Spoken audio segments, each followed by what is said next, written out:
Hamilton, Madison, Adams said we put freedom of expression in the First Amendment because all the other all the other rights depend on that. If you give a government license to silence its critics, it now has license for any atrocity. So as soon as they knew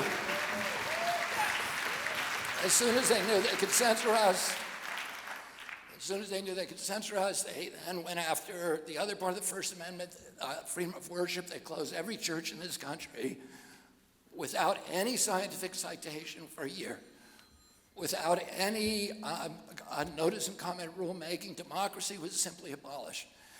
They then went after freedom of assembly. They told us we had to social distance. They went after our property rights, the Fifth Amendment. They closed 3.3 million businesses with no due process, no just compensation. They got rid of Seventh Amendment jury trials. They said if you're involved with a countermeasure, no matter how egregious the injury you caused, no matter how negligent you were, no matter how reckless, you cannot be sued. And here's what the Seventh Amendment says. It says, no American shall be deprived the right of a trial before a jury of his peers in case there are controversies exceeding $25. Well, it does. There's no pandemic exception. And by the way, the framers knew all about pandemics because there were two epidemics during the Revolutionary War. One, there was an epidemic, a malaria epidemic in Virginia that decimated General Washington's troops.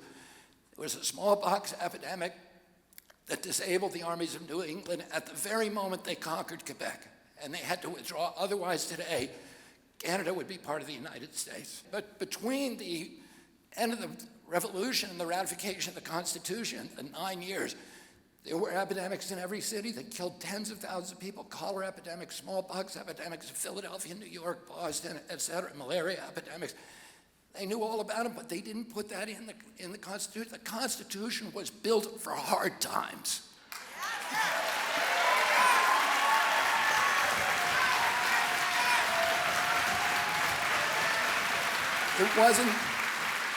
It wasn't built for the easy times. It was built during the Civil War. There were 659,000 soldiers who died in the Civil War. That's the equivalent of 7,200,000 today. Our country was this close from falling apart. It was a much worse crisis than this pandemic. Yet when Lincoln tried to ban habeas corpus, the court said, you cannot do that. It doesn't matter how bad the crisis is, you cannot do it. It's the Constitution.